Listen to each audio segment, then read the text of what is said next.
ক্ষমতার সব ক্ষমতার মালিক তো একমাত্র আল্লাহ তাআলা, ঠিক আছে।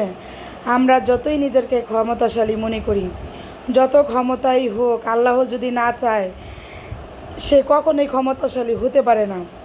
মনে করেন যে হলো কালকাই সে বিকালবেলা মনে করেন যে হলো তার ক্ষমতার পাওয়ার দেখাইছে, আজকে বিকালবেলা না হইতেই তাকে দেখেন ফকির বানাই ছেড়ে দিছে।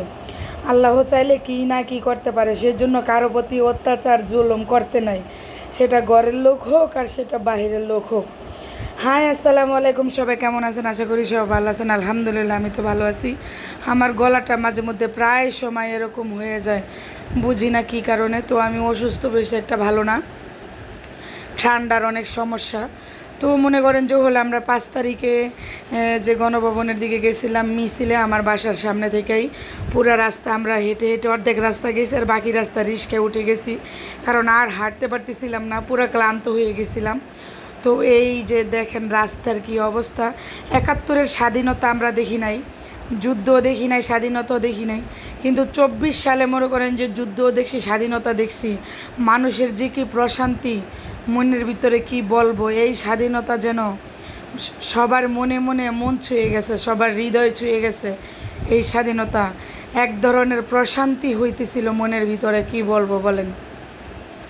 এই যে দেখেন গণভবনের দিকে আমরা যাইতেছিলাম, অনেক মানুষ ফ্যান নিতেছে, ঘুড়ি নিতেছে, কি বলবো। এই যে দেখেন স্বাধীনতার পতাকা, সবাই মনের খুশিতে আনন্দতে। যে দেখেন চেয়ারও নিয়ে যাইতেছে অনেকেই, খেতা বালিশ কম্বল যা যা পাইতেছে সব কিছু নিয়ে যাইতেছে গণভবন থেকে। তো আমরা প্রায় যাইতে যাইতে 4টা বেজে গেছিলো, প্রায় 4:30 বেজে গেছিলো। এই যে দেখেন ফ্যান নিয়ে যাচ্ছে, মানে যে যেটা পারতেছে সে সেটাই নিয়ে যাচ্ছিল। তারপর আবার অনেকে আমরা আসার পথে দেখছিলাম অনেকে আবার সেগুলো ফেরতও দিছিল। তো এখন যাওয়ার কথা বলতেছিলাম, আমরা যেখানে আমরা যাইতেছিলাম গণভবনের দিকে, এই যে দেখেন চেয়ার নিয়ে যাইতেছে। আর আমরা হলো এই যে জিয়াউদ্দিনের এখানে প্রচুর জ্যামে বসেছিলাম আমরা, আধা ঘন্টার মতো। এই যে দেখেন বৈশা রয়েছে, যে আউটডোর নিয়ে যাইতেছে। কি বলবো বলেন, সবাই নিয়ে যেতেছে আর মিছিল করতেছিল, শান্তির মিছিল। অনেক ভালো লাগতেছিল ওই দিনটাতে, মনে হইতেছিল যে একটা স্বাধীনতার একটা, যে স্বাধীনতা না দেখলেও 71-এর যুদ্ধ স্বাধীনতা না দেখলেও এমন একটা যুদ্ধ স্বাধীনতা, কারণ অনেক মানুষের প্রাণের বিনিময়ে মনে করেন যে হলো এই 2024 সালের স্বাধীনতা অর্জন করা হয়েছে। অন্যরকম একটা প্রশান্তি। এই যে দেখেন মানুষের কত জিনিস, কত কিছু নিয়ে যাইতেছে, মানুষের যে কি ক্ষোভ, মানুষের যে কি বলবো বলেন, মানুষের বুক ফুটছে, মানে আমাদের মুখ ফুটে নেই, এত এত মানে কোনো স্বাধীনতাই ছিল না আমাদের। তো মানুষের যে একটা মনের যে একটা মানে তৃপ্তি, সেটা দেখতেছিলাম যে দেশের জন্য মানুষের কি পরিমাণ ভালোবাসা ছিল। তো অনেক মানুষ এই গণভবন থেকে অনেক কিছু নিয়েও যাইতেছিল, আবার দিয়েও যাচ্ছিল, অনেক ভালো লাগতেছিল। এই যে দেখেন মানুষ বসে রয়েছে, প্রিন্টারের মেশিন।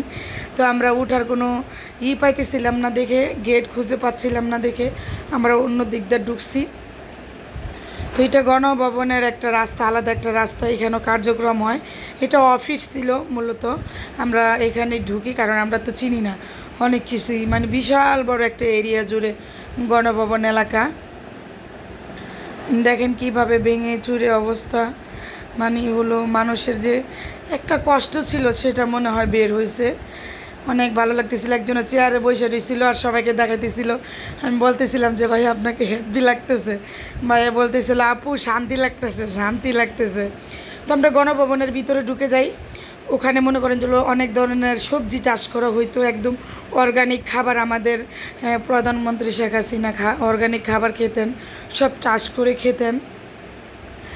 সিম গাছ লাগানো ছিল, ওই যে সিম গাছ, বাইগুন গাছ, মাছ চাষ করতো ওখানে, পুকুর দেখছি, সব ধরনের খাবার ওখানে হইলো এই যে চাষ করে খাইতো। এই যে দেখেন বাগুন গাছ খাইতেছি, মানে ওখানে সবাই। আর আরেকজনে দুষ্টামি করতেছিল, বলতেছিল আয় গণভবন আমার, আয় গণভবন কোথায় গেল, আমার স্যাটেলাইট কোথায় গেল, মানে এরকম দুষ্টামি করতেছিল। এই যে বিয়ের পাগড়ি। তো ওখানে মনের শান্তিতে যে নামাজ পড়তেছিল, আল্লাহর কাছে দোয়া করতেছিল যে দেশ স্বাধীন হয়েছে। তো এই যে দেখেন এটা হলো তো এই যে আমরা একদম আমাদের শেখ হাসিনা প্রধানমন্ত্রী এই ভবনের ভিতরে থাকতেন। তো সবাই অনেক আনন্দ উল্লাস করতেছেন, উনি বাংলাদেশ ত্যাগ করছেন, বাংলাদেশ ছেড়ে চলে গেছেন। তারপর পরে আমাদের প্রায় তাও 2 থেকে 2.5 ঘন্টা লেট হয়েছে, কারণ রাস্তা দিয়ে আমাদের অনেক হেঁটে যেতে হয়েছে। তারপর গাড়ি পাইছে, আর অনেক ভিড় ছিলেন রাস্তার ভিতরে, অনেক ভিড় ছিল। তো এই যে আমরা ভিতরে মানে আমাদের নেত্রী, মানে আমাদের বাংলাদেশের প্রধানমন্ত্রী যে ভবনের ভিতরে থাকতেন, এখানেও জ্যাম, মানে কি কম, গাড়ি ছাড়া জ্যাম, ঢুকাই যাচ্ছিল না, এত পরিমাণ লোক ভিতরে ঢুকতেছিল। অনেক কষ্ট মষ্ট করে যাতাযাতি কইরা তারপরে ঢুকছি ভিতরে। আল্লাহ রে, কি কমু, এত পরিমাণ লোক ছিল। মানে সবারই একটা ইচ্ছা যে হলো উনি কোন রুমে থাকতেন, ওনার কী আসবাবপত্র, কিন্তু আসবাবের গোষ্ঠীও ছিল না, মনে করেন যে হলো সব নাই। এটা অডিটোরিয়াম রুম ছিল ওনার পাশের রুমেই, উনি এই ভবনে থাকতেন এখন যে ভবনে। তো একজন হলো একটু অসুস্থ হয়ে গেছে, এই যে দেখেন কিভাবে যেন অসুস্থ হয়ে গেছে। তারপর ওই ভবন থেকে বের হয়েছি, কোনো রকম বাবু কান্না করতেছে দেখেন। তো এই পর্যন্তই আমরা ওখানে ছিলাম, তারপর বের হয়ে গেছি। তো সবাই ভালো থাকবেন, আল্লাহ হাফেজ।